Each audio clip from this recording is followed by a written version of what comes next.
Hari ini kita melaksanakan upacara dan memperingati ulang tahun ke-71 Proklamasi Kemerdekaan Republik Indonesia. Ada hal yang hampir tiap rutin ditanyakan oleh wartawan. Saya masih ingat ketika semalam wartawan bertanya lagi pada saya, apa arti renungan suci tengah malam? Mengingat arwah, menghormati arwah para pahlawan. Saya secara spontan mengatakan, beliau-beliau itu adalah orang yang mengorbankan nyawanya dengan ikhlas. Dan buat kita adalah mengingatkan kita bahwa kita ini belum sampai mengorbankan nyawa. Kita ini baru diminta untuk membangun rumah Pancasila di Astana Pancasila, membangun negara kita ini di atas ideologi Pancasila dan Konstitusi Undang-Undang Dasar 45. Dan kita belum mengorbankan nyawa.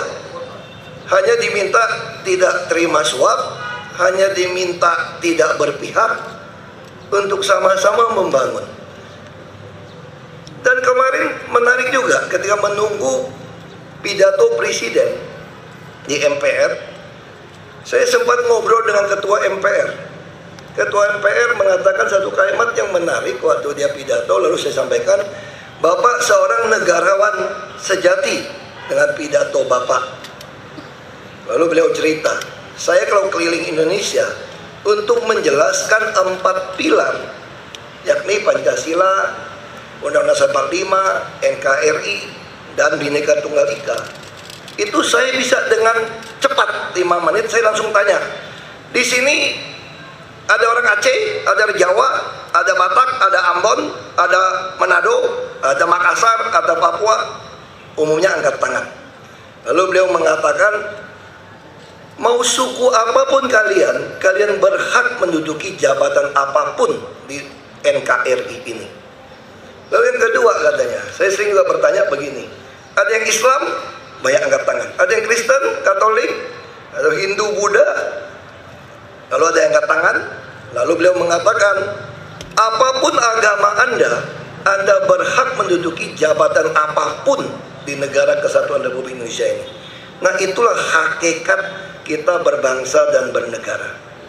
Lalu waktu saya minggu lalu ada satu anak muda seluruh Indonesia, ada 2000-an. Mereka kumpul di Balai Kartini. Ada satu anak saya kasih kesempatan 11 anak untuk naik ke atas untuk memberikan tanya apa saja kepada saya. Lalu anak satu perempuan ini luar biasa pertanyaannya.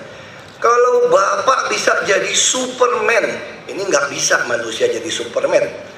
Jadi orang yang paling hebat, paling berkuasa. Apa yang Bapak ingin lakukan? Saya menjawab secara pribadi, saya ingin melaksanakan perintah Tuhan. Kasihlah Tuhan Allahmu segenap hatimu, jiwamu, dan kekuatanmu.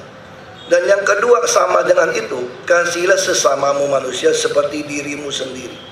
Kau sebagai bangsa, sebagai anak bangsa meneruskan pembangunan rumah Pancasila.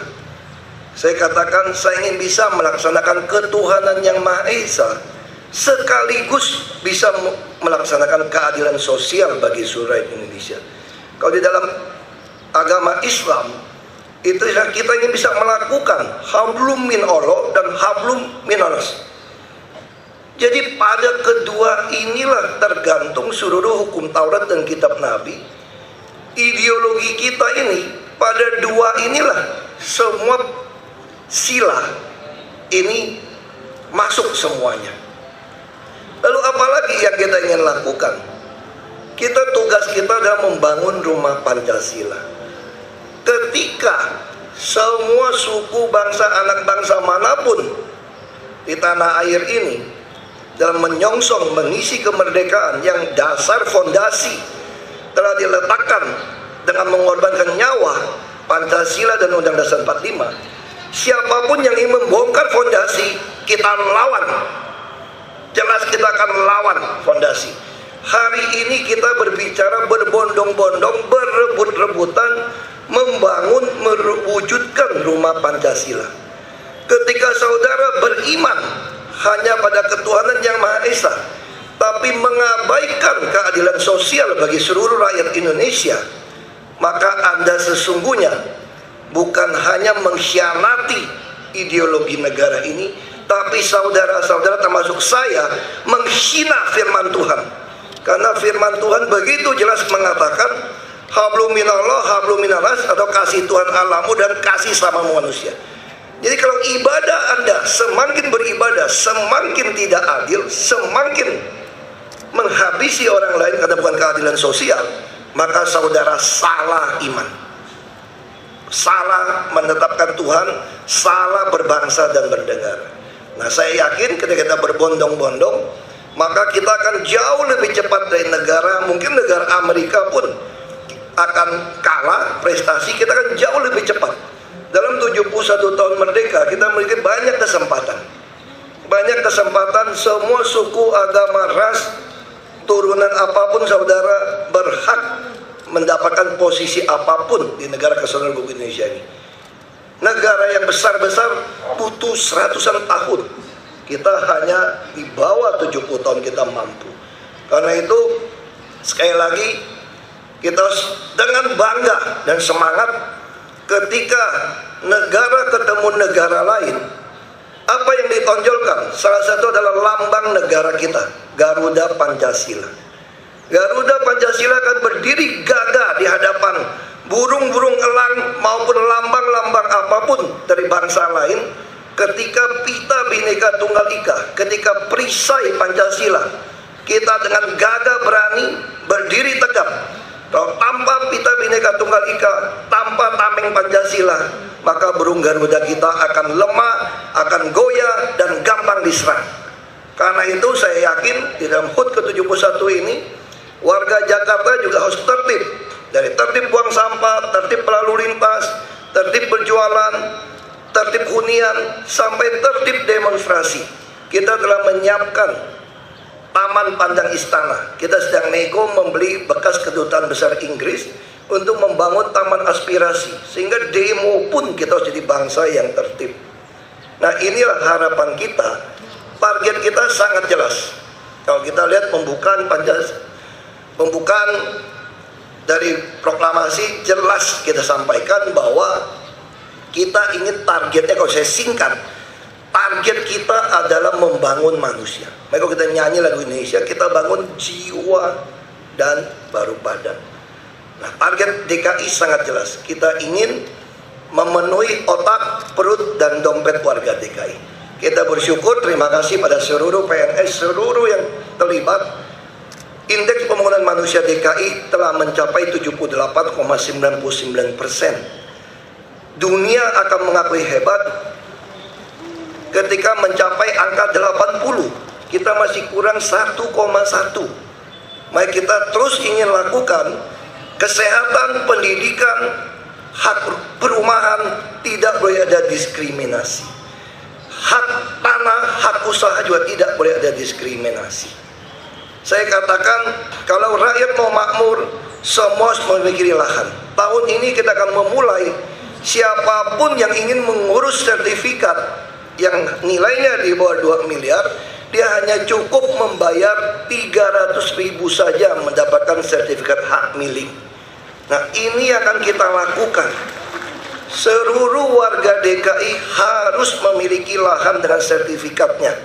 Lahan-lahan sengketa akan kita ambil alih, kita manfaatkan dulu supaya bisa dipakai untuk kepentingan rakyat secara umumnya. Lalu kesehatan kita makin baik. Saya harapkan tahun depan kita bisa semua kecamatan telah memiliki sakit. Kita tidak ingin ada satu anak pun tertinggal. Kita ingin semua yang masuk perguruan tinggi negeri kita bisa memberikan untuk bantuan kuliah 18 juta per tahun. Dan kita sudah mulai juga mendorong nutrisi yang baik. Bangsa Argentina konsumsi daging sapi per kapita itu 16 kilo. Kita hanya 2,5 kilo, Jakarta hanya 5 kilo. Bagaimana kita mau bersaing? Maka kita juga melahirkan program-program pemegang KJP boleh beli harga daging sapi hanya 39.000 per kilo, termasuk ayam 10.000. Kita akan terus lakukan supaya nutrisi kita baik. bus Transjakarta makin baik. Kita juga memperhatikan orang-orang fakir miskin, penerima beras raskin di sekitar kita, Depok, Bekasi, Tangerang. Kita juga akan membebaskan mereka untuk mendaftar, tidak bayar naik bus Transjakarta untuk datang ke Jakarta berusaha, termasuk untuk orang Jakarta. Kita telah bisa mensubsidi hanya 3.500 saja sekali naik bus. Kita tahun ini saya kira akan tambah hampir mungkin 200 bus lagi supaya transportasi kita makin baik. Kita bersyukur LRT telah berjalan, MRT akan kita selesaikan, PKL terus kita tata, bantuan modal juga makin kecil bunga pinjaman 7-9% per tahun. Kita harap segera keadilan sosial bisa kita wujudkan. Inilah yang mau kita lakukan. Kita ingat Tuhan, kita ingat ada keadilan sosial. Dan kita selalu ingat, kita mau sayang mengasihi seluruh warga DKI, tapi dengan disiplin, dengan edukasi. Itu baru namanya sayang yang bertanggung jawab, yang mendidik. Sekali lagi, Dirgahayu Republik Indonesia ke-71. Selamat hari ulang tahun kemerdekaan Republik Indonesia. Merdeka!